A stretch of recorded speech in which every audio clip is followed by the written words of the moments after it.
Bismillahirrahmanirrahim. Assalamualaikum warahmatullahi wabarakatuh.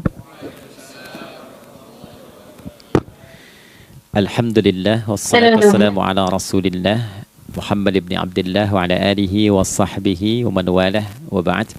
Fa ya ibadallah usi nafsi wa iyyakum bi taqwallah faqad fazal muttaqun fala tamutunna illa wa antum muslimun. Faqala ta'ala Ya ayyuhalladzina amanu taqullaha haqqa tuqatih wa la tamutunna illa wa antum muslimun. Keluargaku sekalian yang terhimpun di dalam Perbagas, Pertamina Gas, kita mengawali dengan bermohon kepada Allah semoga siapapun yang berada di ruangan ini atau terhubung dalam kajian ini, semoga senantiasa dijaga, diberkahi dan dilindungi dalam kebaikan oleh Allah Subhanahu wa taala. Kita doakan yang bertugas di luar kota. Tadi saya dengar info juga Pak Direktur sedang di Semarang. Semoga giatnya dimudahkan oleh Allah dan semoga diberikan keberkahan. Ada satu bagian yang penting amanat Nabi di hadis Muslim pada satu sifat kepemimpinan. Bahwa di antara sifat pemimpin dan yang dipimpin itu harus selalu membangun kekompakan dengan nilai cinta dan doa. Ini yang sering dilupakan. Nabi pernah menyampaikan dan penyampaian ini, hadis ini didokumentasikan oleh Imam Muslim dalam satu kalimat yang singkat, padat tapi mengikat. Khiyaru a'immatikum man tuhibbunahu wa yuhibbunakum.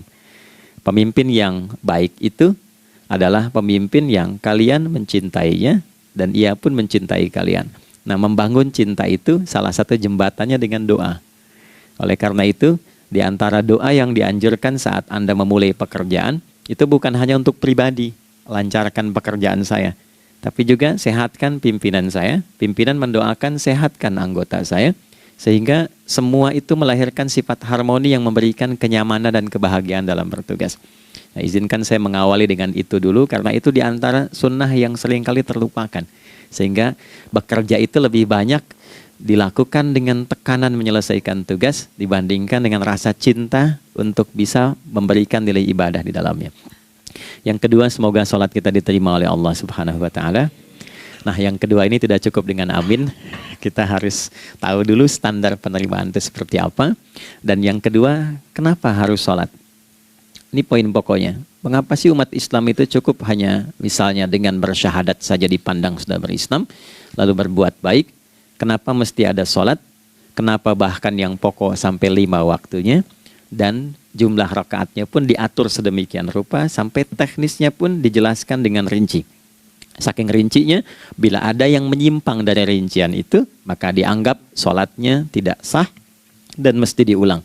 Shallu kama ra'aitumuni usolli. Sholatlah kalian seperti kalian persis melihat aku menunaikan sholat. Dan dalam sholat inilah kemudian ada sanad yang tersambung secara ketat sampai-sampai dalam hadis Muslim nomor hadis 397.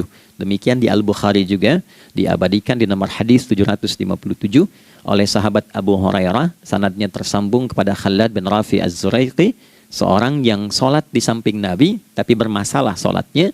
Lalu Nabi meminta beliau untuk mengulangi sholatnya. Sampai 3 kali peristiwa itu hingga beliau berkata, Ya Rasulullah au kama qala Alimni ma uhsinu ghairah.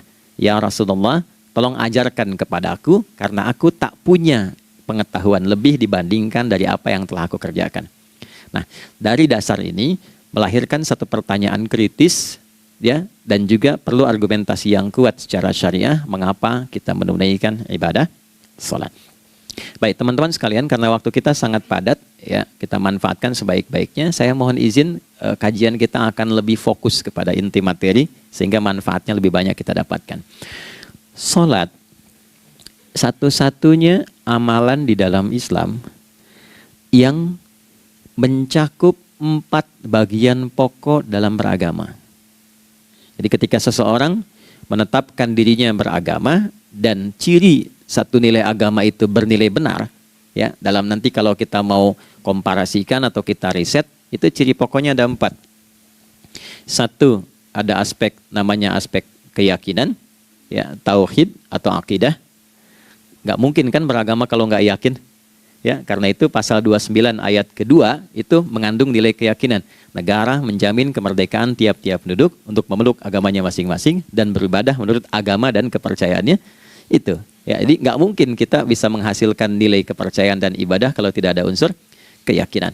Atau bahasa kitanya disebut dengan iman.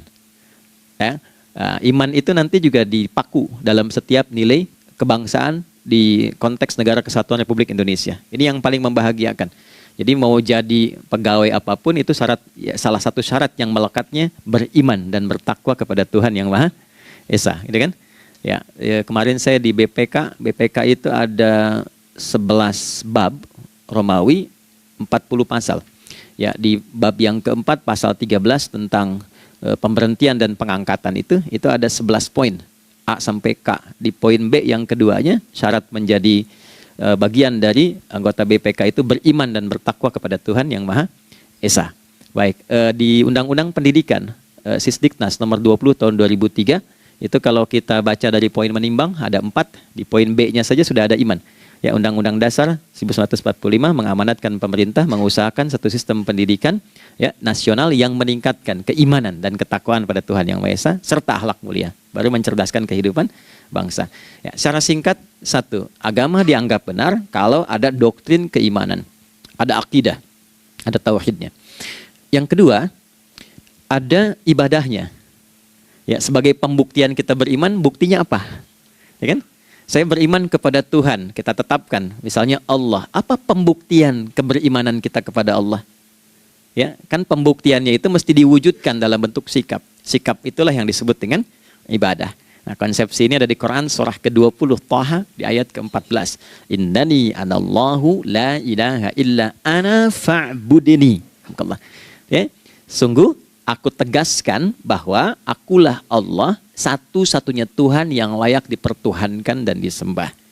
Ketika Anda mempertuhankan aku, fa'budni, maka buktikan kebertuhananmu kepadaku dengan menyembahku. Karena itu namanya Allah punya dua arti.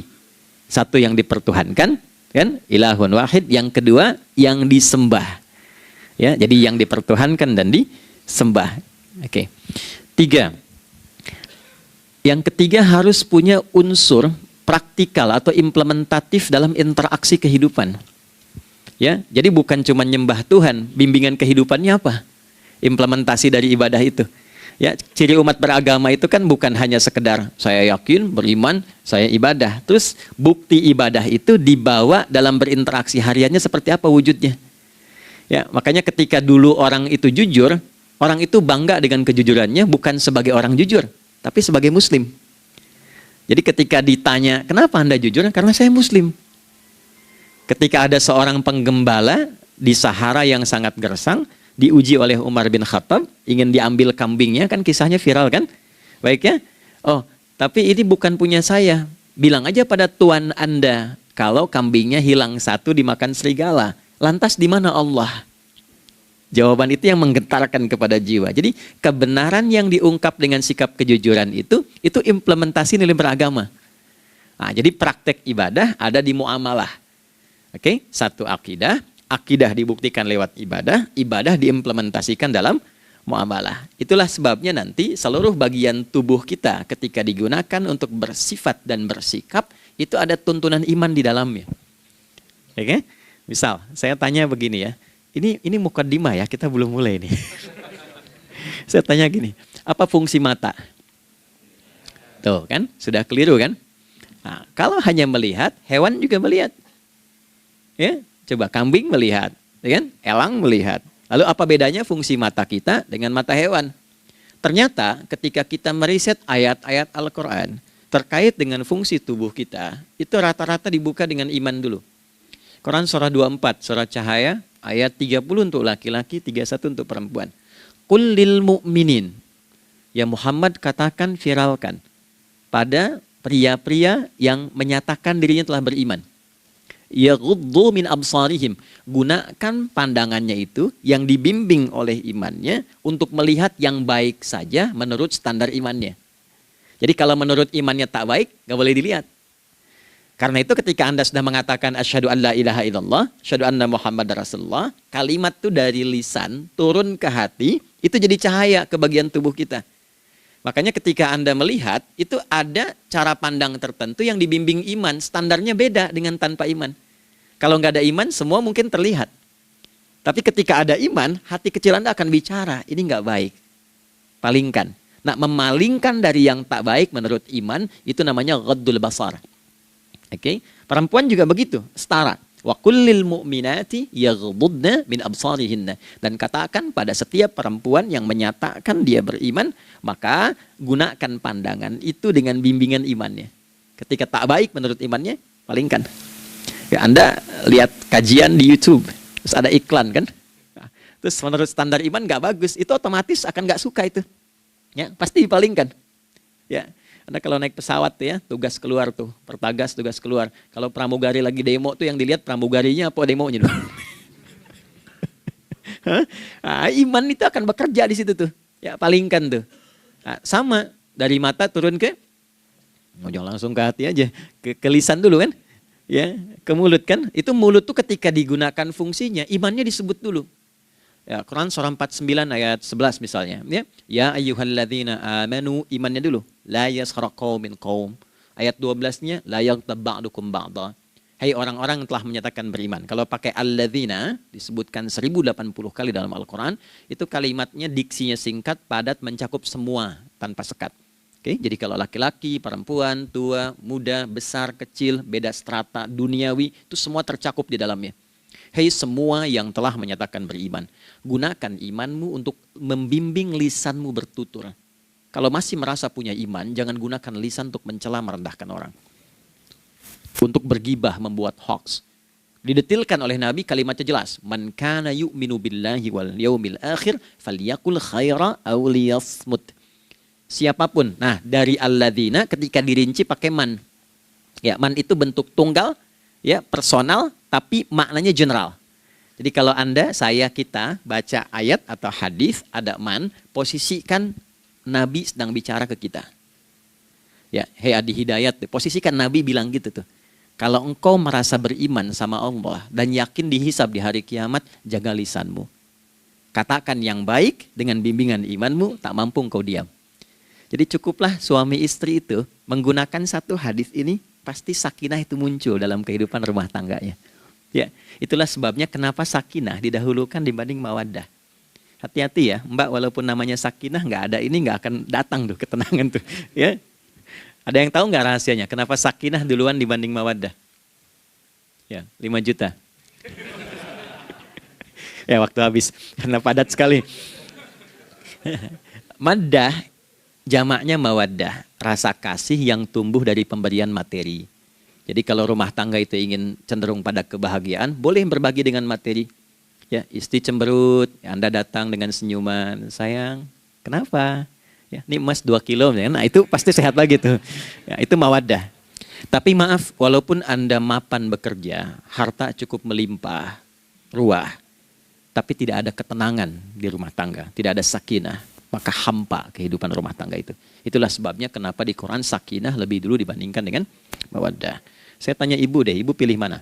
Kaya tapi gelisah atau miskin tapi tenang? Oke. Saya paham itu. Saya paham. Suami juga sepakat semuanya. Artinya apa? Kita nggak bisa menghilangkan unsur ketenangan. Oke, itu hanya pembuktian argumentatif ya, supaya kajiannya lebih kepada argumen. Jadi ada akidah terkorelasi dengan ibadah, implementasinya di aspek muamalah. Nah, nanti cara bermuamalahnya diatur lewat akhlak namanya. Bagaimana bermuamalah yang baik? Kan Anda, maaf ya, berekspresi kepada pimpinan dengan kawan kan berbeda. Oke, kepada orang tua dengan anak kan lain. Nah, yang mengatur interaksi kita sehingga terjalin harmoni yang baik, itulah yang disebut dengan akhlak. Nah, 4 poin inilah yang menjadi inti dakwah Nabi SAW ketika diutus oleh Allah Subhanahu wa ta'ala. Memastikan 4 ini bisa optimal kita lakukan dalam kehidupan. Bonusnya yang kelima, selalu meningkatkan inovasi sehingga selalu mendapatkan hal baru dalam kehidupan. 5 ini digabungkan di Quran surah kedua Al-Baqarah di ayat 151. Kama arsalna fikum rasulam minkum yatslu alaikum ayatina. 1. Oke, wa yuzakkikum 2, akhlak, wa yu'allimukumul kitaba 3, wal hikmah 4, 5, wa yu'allimukum ma lam takunu ta'lamun. Kelima-limanya ini digambarkanlah dalam bentuk ibadah yang melatih kita sebagai pondasi awal menuju dan memantapkan 5 hal ini, yaitu sholat. Itulah sebabnya kenapa sholat yang pokok dilakukan 5 waktu dalam sehari untuk mewujudkan 5 hal ini dalam kehidupan, dan satu-satunya ibadah yang mengumpulkan 5 aspek ini dalam prakteknya hanya sholat. Hanya sholat. Oke, mari kita detilkan, kita rinci, dan di sini kita akan mulai kajian kita. Yang tadi mukadimah ya. Baik, kita punya 30 menit. Wah, padat sekali. Bismillahirrahmanirrahim. 1. Sholat adalah perwujudan iman seorang hamba. Karena itulah kalimat sholat pertama kali disebutkan dalam Al-Quran, itu letaknya setelah kalimat iman. Al-Baqarah ayat 3, Alladzina yu'minuna bil ghaibi wa yuqimunas sholat. Orang-orang yang telah menyatakan beriman dan konsisten menjaga imannya. Beda alladzina amanu dengan yu'minun. Amanu telah beriman. Tapi kalau dia komitmen dan konsisten terus menjaga imannya sampai saat dia berpulang pada Tuhannya, maka berubah nanti bentuknya kalau di bahasa Arab jadi mudhari'. Kalau di bahasa Inggris kan tuh punya 3 arti, present, continuous, and future. Jadi kalaupun sekarang terus berlangsung sampai masa depan pun saya tetap akan beriman. Nah, pembuktian untuk menjaga iman itu pembuktian utamanya pada sholat. Itulah sebabnya satu-satunya amal ibadah dari rukun Islam yang 5 itu, ya, satu-satunya amal ibadah yang disebut iman dalam Al-Quran hanya sholat. Teman-teman boleh buka Quran surah kedua Al-Baqarah di ayat 143. Ya, di pertengahan ke ujung ayatnya. Saya percepat. Wa ma kana Allahu liyudhi'a imanakum. Dan Allah nggak akan pernah menyia-nyiakan sholat seseorang yang dikerjakan karena imannya. Ayat ini turun, ketika ada terjadi pergantian arah kiblat. Dari yang tadinya semula ke Masjidil Aqsa, lalu berputar 180 derajat, beralih ke Masjidil Haram. Nabi sedang berada di luar Madinah. Madinah tempo dulu, wilayahnya nggak seluas cakupan sekarang. Oke, kalau diilustrasikan, area sekitaran Masjid Nabawi sekarang itulah Madinah lah. Di luar itu sudah di luarnya.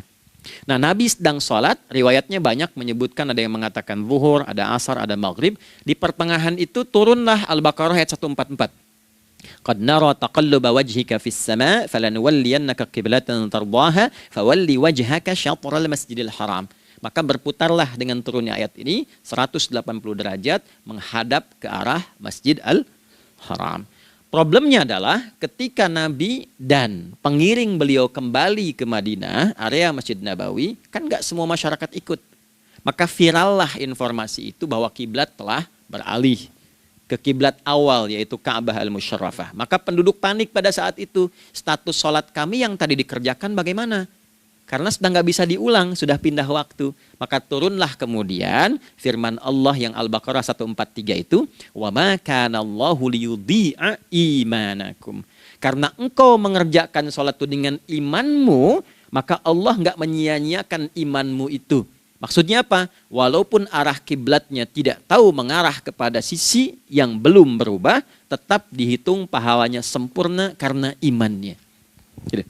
Nah, ini nanti yang menjadi landasan turunnya Al-Baqarah ayat 115.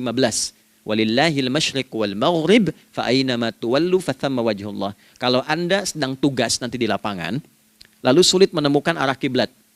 Aplikasi susah karena sinyal nggak masuk misalnya. Oke, kemudian juga matahari agak remang-remang sehingga sulit untuk terlihat patokannya. Maka dengan keyakinan, dengan iman itu, menghadaplah ke arah yang kita yakini, maka berlakulah Al-Baqarah 115. Di saat itu diterima amal ibadah kita sama dengan yang menghadap kiblat dengan dasar imannya. Oke, nah pengertian terbaliknya, mafhum mukhalafahnya, maka Nabi mengatakan, al-farqu bainal mu'min wal kafir tarkus salah. Beda antara orang yang beriman dengan yang belum beriman adalah pada sholatnya. Jadi kalau ada orang mengatakan sudah beriman dan tidak menunaikan sholat, ini artinya keimanannya belum diakui sepenuhnya oleh Allah Subhanahu wa Ta'ala. Jelas ya? Halo, kenapa sedih begini? Maaf, saya terlalu cepat nggak? Enggak ya, baik. Jadi dalam poin ini penting pembedanya di sholat. Itulah sebabnya kenapa dari kecil kan, usia sekian, dari mulai 3 ke arah 7 tahun contohkan. Ya, orang tuanya sholat bentangkan sejadah. Kalau bisa, kalau anak sudah mulai suka tuh kasih model sejadah yang anak-anak sukai bentuknya. Ya, dulu ada anak saya senang model mobilan, saya tidak sebutkan supaya tidak endorse gitu ya. Dikasih sejadah dengan pola itu, dia senang tuh ikutin. Kita nggak minta sholat, dia datang sendiri. Ya, nanti setelah mulai 7 tahun kan baru diajarkan dengan baik, diajak ke masjid kalau yang laki-laki. Demikian seterusnya. Ya, mengapa dari awal dituntun seperti itu? Untuk memberikan sebuah penguat bahwa penjagaan iman dimulai dari sejak dini. Ya, tapi di Indonesia saya perhatikan kelasnya sudah advance. Ya, TK sudah manasik gitu. Okay. Itu satu ya. Karena nanti kalau Nabi bilang begitu artinya akan terjadi orang mengatakan beriman tapi tidak sholat. Ya, makanya keras dari awal Nabi katakan bahwa pembeda antara orang yang beriman dengan yang baru klaim beriman itu pada sholatnya. Ya, pada sholatnya. Mengerjakan sholat maka sah status imannya, tidak menunaikan sholat maka bermasalah imannya. Itu poin yang pertama. Yang kedua teman-teman sekalian, ibadah. Kita lanjut ya. Sholat adalah bagian pokok terpenting dari ibadah. Nah, di sini kita akan mulai membuka sedikit rahasia terkait dengan aspek ibadah ini. Teman-teman sekalian, ternyata sholat ini ketika oleh Allah diturunkan dalam Al-Quran, dalam konteks penunaian ibadah, bukan berarti hanya mengkoneksikan atau mengkorelasikan hubungannya dengan iman saja, bukan. Karena saya beriman, saya buktikan ibadah nyembah Allah lewat sholat. Dalilnya Quran surah ke-20 ayat 14. Innani anallah la ilaha illa ana. Aku tegaskan akulah Allah, nggak ada Tuhan yang layak dipertuhankan dan disembah kecuali saya. Fa'budni, kalau Anda telah menyatakan beriman padaku, buktikan keberimananmu dengan menyembah saya dalam ibadah. Bentuknya bagaimana ya Allah? Teruskan ayatnya. Wa aqimis sholata.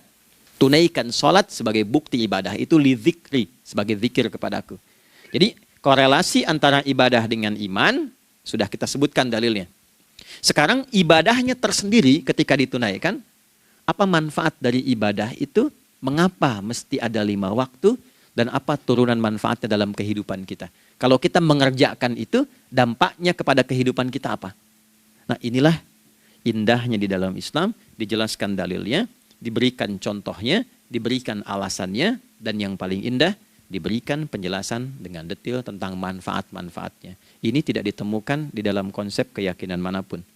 Kalau teman-teman boleh mau riset silahkan. Ada nggak satu keyakinan agama tertentu yang dari ibadahnya tuh diatur? Cara memulainya, bacaannya, detailnya, manfaatnya, waktunya, sampai dengan hasilnya, sampai kiamatnya. Ini menunjukkan bukan karya manusia. Bukan karya manusia. Kalau karya manusia setiap orang bisa buat itu. Ya, ketika ini menunjukkan bukan karya manusia, maka pertanyaannya dengan cara apa lagi Allah memberikan pembuktian pada kita bahwa Ia Tuhan yang hak yang harus kita sembah. Nah, kalau sudah paham, mari kita rincikan turunan tentang sholat ini. Kita mulai satu-satu teman-teman sekalian dari waktu sholat. Seperti kita ketahui waktu sholat ada 5. Tapi yang sering kita dapati dari yang 5 ini tidak semua orang mengetahui tentang makna dari nama dan pembagian di waktu ini. Yuk kita mulai rincikan. Sholat yang pertama namanya apa? Gak usah khawatir menang gak dapat hadiah kalau benar. Salah juga keterlaluan. Oke, 1 subuh. Dia satu-satunya nama sholat yang punya 2 nama ya. Subuh dan fajar. Oke, Pak Fajar, Pak waktu sholat. 2, zuhur. 3, asar. 4, maghrib. 5, isya. Oke, rumus hitungannya 24, 4, 3, 4. Ya. Rumus bilangannya 24, 4, 3, 4. Kalau mau tanya nomor koneksi dengan Allah, 24, 4, 3, 4, 2 subuh, 4 zuhur, 4 asar, 3 maghrib, 4 isya. Oke, pertanyaannya, apa artinya nama itu? Selama ini jangan-jangan kita hanya tahu namanya, tapi tidak memahami maknanya. Itu poinnya. Oke, sekarang mari kita mulai. Izin saya tidak punya kemampuan untuk menuliskan, ya, karena memang saat ini terbatas, tapi kalau diperkenankan bisa kita coba uraikan sedikit. Baik. Ya, bismillah, jazakallah khair. Mohon fokus baik-baik karena waktunya tinggal 21 menit lagi. Izin saya pastikan dulu ya supaya terlihat dengan baik. Ibu kelihatan di sana? Bagus. Saya kira tuh hanya di Sumbawa Barat. Ternyata di Pertagas pun perempuan-perempuannya imannya luar biasa. Maksudnya belum saya tulis sudah kelihatan. Imannya luar biasa. Oke, kita mulai dari yang pertama ya. 5 waktu sholat. Kita mulai dari 1 dulu. Subuh, teman-teman saya turunkan dulu ya. Izinkan saya tulis pakai bahasa Arab dulu supaya gampang. 1, dia punya 2 nama. Yang ke Arab ya. Kalau yang gini angka Hindi. Anda yang di admin di komputer pasti tahu. Ada Fajr. Kata subuh ditemukan di Al-Quran surah ke-81 At-Takwir ayat 18. Kalau keliru tolong diingatkan. Was-subhi idza tanaffas. Quran surah 81 ayat 18. Ya. Nggak usah di ilmu utak-atik ya. Oh ini kenapa 81 kalau dibalik 18? Itu cocok logi. Ya, abaikan aja itu. Ya. Fajar agak banyak di Quran terkait dengan nama sholatnya ada di Quran surah ke-17 di ayat 78. Aqimis salata liduluki syamsi ila ghasaqil laili wa Qur'anal fajr. Inna Qur'anal fajri kana masyhuda. Yuk kita mulai ke maknanya dulu. Ingat rumusnya ya. Rumusnya ini selalu begini rumusnya. Aqidah selalu punya korelasi dengan ibadah. Ibadah selalu punya korelasi dengan muamalah, interaksi harian kita. Muamalah hiasannya adalah akhlak. Nah, barulah kemudian di sini muncul inovasi dalam kehidupan, hal yang baru. Hidup ya, yang mengacu pada 2 kebahagiaan yaitu dunia dan akhirat. Ya, konsepsi ini nanti ditemukan di Quran surah ke-2 Al-Baqarah ayat 201 dan menjadi doa paling favorit umat Islam Indonesia saat ini. Rabbana atina fid dunya fil akhirati. Oke, ya cukup. Subuh. Ini rumus dasarnya. Dari akidah kita beriman, pembuktian imannya lewat ibadah sholat. Apa hubungan sholat dengan aktivitas harian kita? Subuh asalnya terkolerasi dengan kata asbah. Oke? Asbah itu asalnya sesuatu yang sudah siap dengan rencana yang matang. Baik, orang Arab tuh kalau bertanya begini, kaifa asbahta ya akhi? Kaifa asbahti ya ukhti? Bagaimana kabarmu di pagi ini? Itu bukan hanya nanya kabar kesehatan. Beda dengan kaifa haluk, beda. Ya, itu bertanya, bagaimana kabarmu hari ini? Aktivitasmu bagaimana? Lancar, sudah siap, planning bagus, dan sebagainya. Ya, itulah sebabnya ketika Allah bersumpah dengan awal waktu, penandanya adalah planning kegiatan. Ya, was-subhi, dan aku bersumpah demi waktu subuh, awal mula untuk berkegiatan, idza tanafas, apabila sudah mulai bergerak, bersamaan dengan nafas yang keluar itu, maka sudah jelas rencana yang dibuat. Ya, jangankan kita, semua alam itu, semesta itu seluruhnya bukan hanya bertasbih, tapi beraktivitas dalam tasbihnya. Di waktu subuh, matahari sudah mulai bersinar kan? Ya, dan sinarnya mengambil manfaat loh. Mengandung nilai manfaat, memecah keheningan malam dan menghilangkan kegelapannya. Gelap mulai hilang, datang kemudian sinar yang memberikan kita bimbingan untuk beraktivitas. Tumbuhan dimulai waktu itu sudah mengeluarkan oksigen, menyerap karbon dioksida. Saya waktu di Utrecht, di Delft di Belanda, ya, saya coba ingin membuktikan. Kan adzan nggak terdengar keluar ya. Jadi sebelum waktu subuh itu saya keluar, kebetulan flatnya waktu itu dekat area hutan yang agak rimbun, enak gitu, udaranya bagus. Itu sebelum subuh terasa karbon dioksida.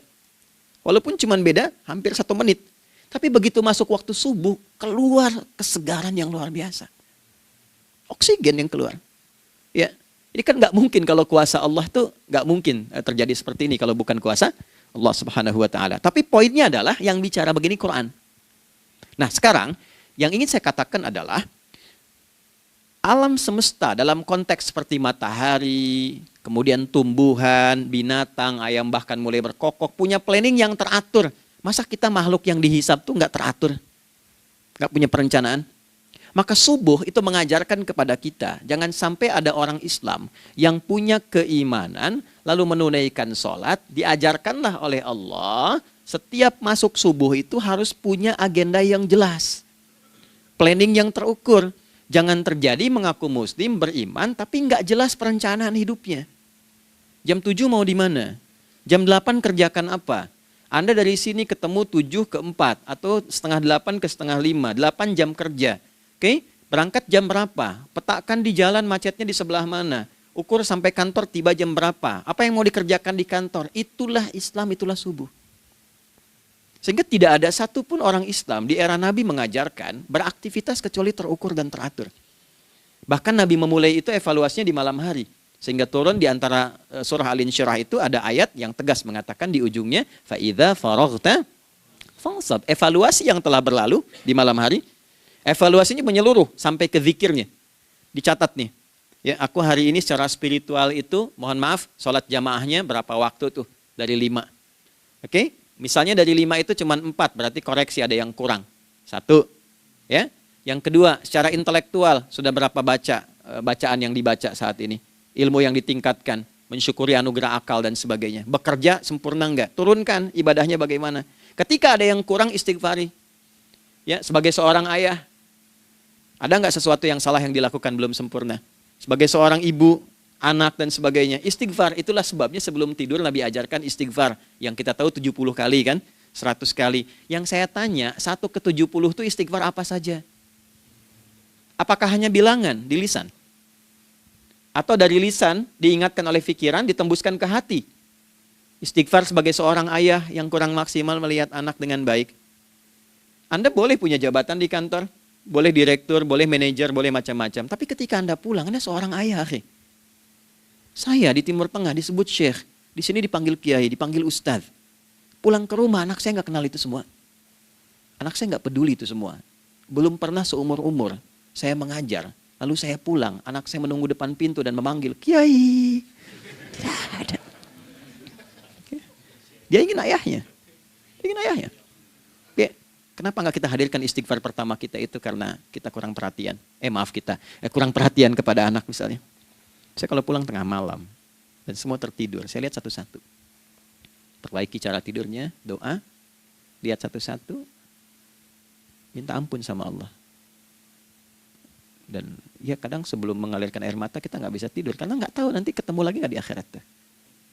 Itu poin yang paling penting. Nah, jadi istighfar pertama itu untuk diri kita ketaatan pada Allah. Untuk diri kita sebagai anak pada orang tua. Sebagai suami punya tanggung jawab istri atau sebaliknya. Demikian seterusnya. Nah itu kalau sudah kita bisa lakukan, dievaluasi, direncanakan besoknya. Fa'idha faraghta fansab. Direncanakan lagi yang berikutnya, besok mau ngapain, tulis malam. Kalau kita biasakan begitu tidurnya enak. Karena nggak ada beban, damai hidupnya. Dengan teman damai kalau ada perselisihan sebelum tidur. Ya. Jadi nggak ada orang mengigau itu masalah-masalah kehidupan dunia yang belum tuntas. Ini dunia saat terjaga bermasalah, saat tidur pun masih bermasalah. Gara-gara kamu nih, kapan istirahatnya? Ya. Nah ketika kita bangun dari subuh itu, maka rencana yang sudah kita siapkan itu teman-teman sekalian, dibawa menghadap Allah supaya minta kemudahan, minta kelancaran, minta pendampingan, minta bimbingan. Itulah sebabnya kita dipanggil sholat di awal waktu. Supaya rencana yang sudah kita siapkan itu minta taufiknya, persetujuan dan perlindungan dari Allah. Inilah yang menjadikan rahasia umumnya para sahabat memulai berkegiatan sejak dari masjid. Teman-teman boleh riset deh hadis-hadis tentang sholatnya sahabat dan kaitannya dengan syuruk dan pekerjaan. Rata-rata memulai dari masjid. Mereka tungguin, evaluasi, begitu siap, syuruk, minta sama Allah, berangkat. Saya mau kasih satu rahasia ya. Boleh jadi ijazah tapi ini diantara kita aja ya. Anda boleh lakukan, berangkat ke masjid itu dengan baik. Terus minta misalnya, ya Allah, kau perintahkan aku untuk berikhtiar, sekarang aku lakukan. Kau perintahkan aku untuk merencanakan, sekarang aku ikhtiarkan. Mohon lindungi, mudahkan, dan berikan bimbingan terbaik untuk mendapatkan hal yang wajar, halal, baik, dan kau ridhoi. Anda berangkat. Pulang. Sebelum nyampe rumah, mampir dulu ke masjid. Masjid terdekat dari rumah aja. Sholat 2 rakaat, gitu. Ya, sholatnya bisa sholat wudhu, tahiyatul masjid, dan sebagainya. Setelah itu pulang. Doa dulu habis sholat. Ya Allah, aku telah berikhtiar seperti apa yang telah Engkau perintahkan. Sekarang aku memohon rizki darimu seperti apa yang telah Engkau janjikan.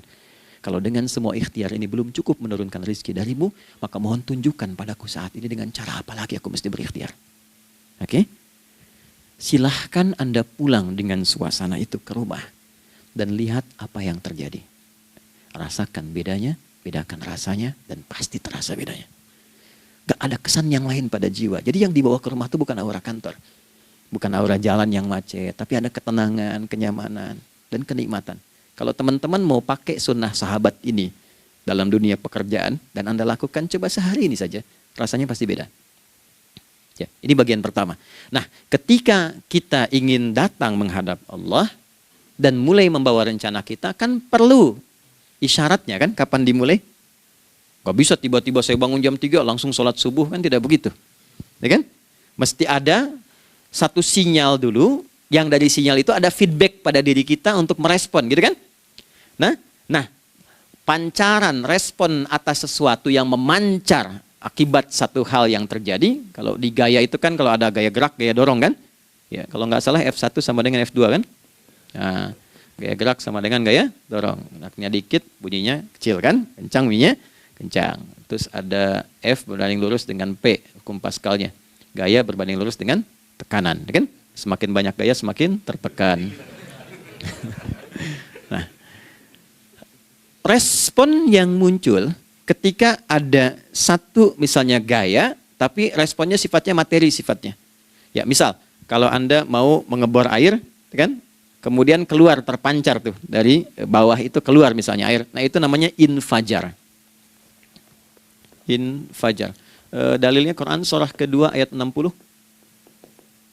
Wa idzistasqa Musa liqaumihi faqulna idrib bi'asakal hajar fanfajarat min husnata asyrata aina. Nabi Musa kata Allah itu kaummu 12 suku minta mata air. Dan nggak tanggung, setiap sukunya minta satu, katanya supaya nggak rebutan. Maka Allah firmankan, pukulkan tongkatmu yang kayu. Lihat diksinya detail sekali. Pukulkan tongkatmu yang kayu ke batu itu, maka batu itu akan terbelah dan mengeluarkan pancaran 12 mata air. Ya, tongkat kayu dipukulkan ke batu, batunya yang hancur.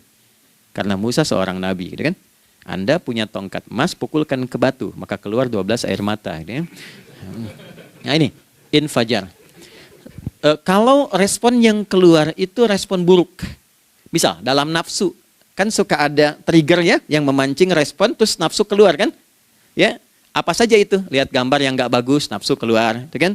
Lihat sendal bagus, nafsu keluar, macam-macam ya. Nah itu fujur namanya, fujur. Hurufnya masih sama, cuma bentuknya berbeda. Fa, jimnya masih ada waw, ada ra-nya, fujur. Quran surah 91 di ayat 7-10. Wa nafsi wa ma sawwaha fa'alhamaha fujuraha wa taqwaha. Fujur tembus ke nafas, nafas memerintahkan yang buruk disebut su. Nafas ketemu su jadi nafsu. Makanya nama lain fujur itu nafsu. Dalilnya Quran surah 12 ayat 53. Wa ma ubarri'u nafsi innan nafsa la'ammaratun bisu. Ya, la'ammaratun bisu'i illa ma rahima rabbi. Oke, nafas ketemu su. Teruskan. Tapi kalau pancarannya pada sifat yang baik. Oke? Membelah sesuatu yang gelap menjadi baik, terbuka, memancarkan respon panggilan yang baik, maka berubah katanya menjadi fajar. Oke? Matahari diperintahkan oleh Allah, diperintahkan membelah kegelapan malam. Keluarlah sinar pertamanya, disebutlah fajar. Kenapa? Karena ada respon kebaikan keluar darinya. Baik, perhatikan baik-baik. Quran surah kedua, ayat 187. Wa kulu washrabu hatta yatabayyana lakumul khaytul abyadu minal khaytil aswadi minal fajar. Itu untuk matahari. Kita lagi tidur enak-enak, sudah nyiapin rencana malam-malam. Tiba-tiba ada panggilan. Allahu Akbar, Allahu Akbar. Itulah tandanya hati kita mengkonfirmasi iman kita dalam diri kita. Cepat, sudah adzan. Pernah begitu? Nah, konfirmasi itulah dalam bahasa lain yang disebut dengan fajar namanya. Datang. Jadi waktunya matahari membelah disebut dengan fajar, konfirmasinya pun disebut dengan apa? fajar. Ya, jadi bersamaan waktunya dengan dua hal itu. Datanglah panggilan. Itu yang dimaksud Quran. Hubungan iman dengan konfirmasinya sampai ke sholatnya ada di Quran surah 8 ayat 2. Innamal mu'minuna iman. Alladzina idza dzukirallahu adzan. Wajilat qulubuhum iman. Jadi begitu ciri iman itu ada dalam jiwa, dipanggil lewat adzan, kan? Allahu Akbar, langsung merespon, ya Allah sudah adzan. Walaupun setelah adzan ada lagi getaran, baru adzan belum qomat gitu kan. Nah, misal ya. Nah, tapi inilah fajar. Jadi maksudnya rencana Anda ini agak jarang dibahas ya. Mohon maaf, ilmu ini agak jarang. Jadi jangan Anda bilang saya bid'ah, bukan. Ya, bukunya ada, referensinya ada. Cuman karena jarang dikaji, jangan sampai kekurangan pengetahuan menghukumi yang tahu jadi salah gitu. Ini poinnya. Jadi saya kalau bahas satu masalah itu bukunya saya kumpulkan. Tafsir awal sampai akhir yang ada apa, buku-buku tentang sholat apa, baru kita keluarkan. Jadi bagian topik-topik tertentu yang dibahas. Problemnya ketika membahas tentang ibadah cuma dua. Satu tentang bacaan, doanya apa. Yang kedua tentang gerakan, bagaimana mengerjakannya. Yang ketiga jarang dibahas, hikmahnya apa. Padahal rumus dalam ibadah itu dalam fikih tiga-tiga mesti dipakai. Ini Quran surah kedua ayat berapa? Ayat 129. Rabbana wab'ats fihim rasulan minhum yatlu 'alaihim ayatika ini wa yu'allimuhumul kitaba ini wal hikmah ini. Barulah kita mendapatkan sesuatu yang baru. Ya. Ini wa yuzakkikum dan di 151 Al-Baqarah wa yu'allimukum ma lam takunu ta'lamun. Jadi ini bukan ilmu yang baru, bukan, belum tahu saja. Jadi selama ini yang kita kerjakan jangan sampai terbatas pada ritualnya saja untuk mencukupkan ini. Hubungan ritual dengan ini apa gitu. Ya, jadi subuh ini mengkonfirmasi bahwa ada satu keteraturan dalam kegiatan kita. Ya, alhamdulillah. 2, siang. Oke, setelah subuh, fajar, salat apa? Zuhur. Oke, saya tanya pada Anda, zuhur itu artinya apa? Sudah, cukup katakan wallahu a'lam. Waktunya terbatas ya. Anda sahabat ditanya nggak tahu wallahu a'lam. Anda sahabat bukan, tabi'in bukan. Zuhur. Waktu tinggal 4 menit lagi. Oke, teman-teman kalau kita jeli, ini kan sholat dikerjakan di siang hari kan? Siang itu bahasa Arabnya nahar. Naharun itu siang. Tapi kenapa sholatnya zuhur? Kok nggak sholat nahar gitu? Ya, lohor ya, ini paksain tuh. Zuhur, lohor. Ya. Terus sore, biar nyambung cepat. Sore bahasa Arabnya kan masa. Masa al-khir, selamat sore. Kenapa kok sholatnya asar? Kok sholatnya namanya asar? Oke. Maghrib, isya. Isya kan malam kan? Kenapa nggak lail? Lail itu kan malam. Kalau ada yang istimewa di malamnya, itu lailah namanya. Makanya ketika turun Al-Quran disebut Lailatul Qadar. Karena malamnya istimewa. Beda, lail dengan lailah itu beda. Lail itu waktu malam, lailah ada yang istimewa di malam itu. Ya. Jamaknya lail, layali, lela, lili, lala, itu malam. Ibu lili, ibu malam-malam. Ya. Zuhur artinya jelas, terang. Ada idhar, dibaca dengan jelas, terang. Gak boleh dengung. Man amana. Itu kan? Ya. Min husni, harus jelas. Ya. Ada a, jelas. Zuhur kenapa disebut zuhur? Untuk evaluasi kegiatan kita dari setengah hari. Sudah jelas belum hasilnya? Ini Anda punya rencana di sini, evaluasi di siang. Jelas gak hasilnya? Pekerjaan Anda yang sekarang diamanahkan dari pagi jam 7 sampai sekarang, evaluasi dulu. Dicek, jangan cuma ditinggalkan. Oke, saya sedang kerjain, tinggalin dulu sholat. Bukan begitu. Ketika akan sholat, Anda cek dulu. Dari ke siang itu tengah hari, bagaimana hasilnya? Ada yang perlu disempurnakan gak? Ya. Ketika ide-idenya mulai mentok, ada yang belum selesai, datang dulu sholat, tenang lagi. Saat tenang itulah dirumuskan kembali pelan-pelan. Kan lumayan dari jam 12 sampai jam 1. Diisi dengan baik, dilihat. Itu baru dunia ini. Kan kita ngejar ini juga. Karena nanti ayat 200-nya, ada yang cuma ngejar ini. Wa minan nasi may yaqulu rabbana atina fid dunya. Bukan, kalau nggak hafal diam aja. Wa minan nasi may yaqulu rabbana atina fid dunya wa ma lahu fil akhirati min khalaq.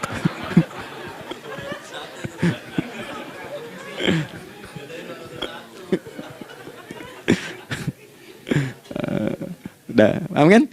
Dan di antara manusia ada yang fokusnya hanya dunia yang dikejar, sehingga nggak kebagian akhiratnya. Padahal dia tahu dia mau pulang.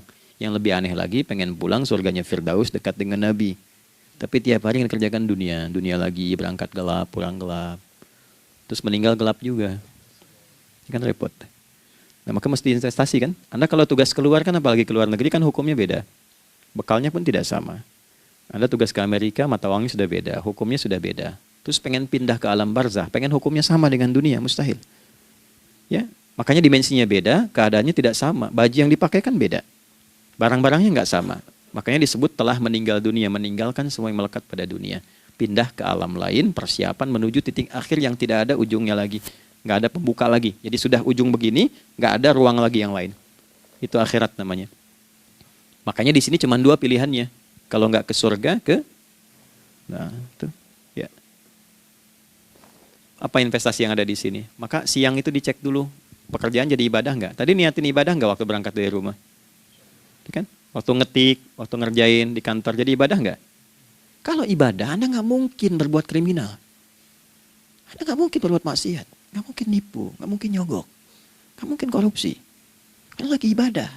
Nggak mungkin curang. Kan lagi ibadah. Anta budallaha ka'annaka tarah. Anda itu mengerjakan segala hal sebagai ibadah, merasa diawasi Allah. Fa in lam takun tarah fa innahu yarak. Kalaupun Anda merasa nggak melihatnya, Anda yakin Anda dilihat. Itulah kerja pakai iman, maka ini di bawah akidahnya. Jangan ditinggalkan. Nah, inilah yang selama ini kita butuhkan. Ya. Inilah yang melahirkan nilai etik, makanya adanya dalam jiwa. Takwa itu kan dalam jiwa, melahirkan etos. Etos mendorong kepada logos, logos melahirkan patos. Kepantasan dalam bekerja. Jadi Anda sekuat apapun ilmunya, kalau nggak punya etos, itu rusak. Jadi tidak cukup akal sehat. Jiwa yang sehat itu lebih penting. Banyak orang akalnya, saya ingat, akal itu tidak memberikan perintah. Dia hanya merumuskan satu instruksi dalam jiwa supaya mudah dilakukan dan dieksekusi oleh fisik. Jadi akal yang sehat itu seberapa pandai ilmunya, seberapa cepat mengeksekusi perbuatan. Tapi kalau yang dieksekusi itu dari perintah nafsunya, masalah.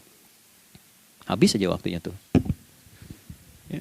Ini gimana ini? Tolong jawab loh.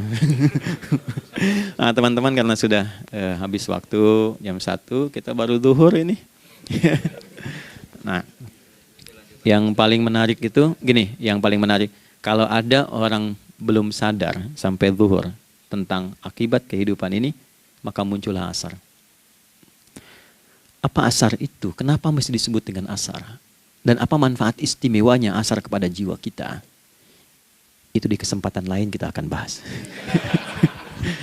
Teman-teman, waktunya sudah habis ya. Saya menghargai Anda, kan tidak boleh juga saya ngajarkan tapi mengambil yang sesuatu yang tidak tepat ya. Kita buktikan keimanan kita dengan mengerjakan amanah pekerjaan di tempat ini dengan baik, waktu digunakan dengan baik. Kita saling mendoakan supaya semua kita dijaga oleh Allah Subhanahu wa taala. Maafkan saya, lain kesempatan kita berjumpa kembali untuk melanjutkan apa yang telah kita bahas hari ini. Mari kita berdoa, semoga doa kita diterima oleh Allah Subhanahu wa taala.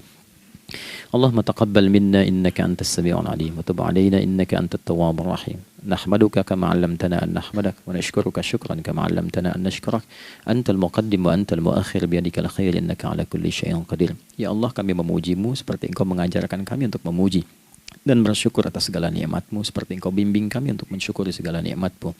Allahumma salli wa sallim wa barik ala habibikal karim rasulikal mustafa al-amin sayyidina Muhammadin wa ala alihi wa sahbihi ajma'in. Ya Allah, anugerahkan kami kemampuan untuk terus bersalawat pada Rasulullah, sehingga dengan itu kami mendapatkan kemampuan yang baik untuk meneladani kemuliaan beliau dalam beraktivitas kehidupan.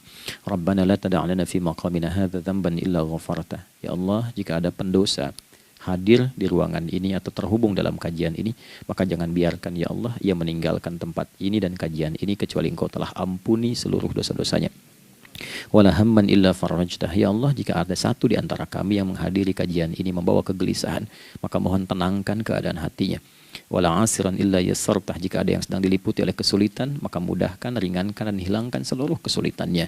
Wala maridan illa syafaitah. Dan bila ada di antara kami yang diuji dengan penyakit, maka mohon angkat dan sembuhkan penyakitnya. Rabbana atina fid dunya hasanah wa fil akhirati hasanah wa qina adzabannar. Wa sallallahu ala sayyidina Muhammad wa ala alihi wa sahbihi ajma'in. Wa akhiru da'wana subhanakallahumma rabbana wa bihamdika nashhadu an la ilaha illa anta nastaghfiruka wa natubu ilaik. Walhamdulillahi rabbil alamin. Nasrun minallah, fathun qarib, wa basyir basyiril mu'minin. Terima kasih untuk semuanya. Mohon maaf kami langsung pamit. Assalamualaikum warahmatullahi wabarakatuh.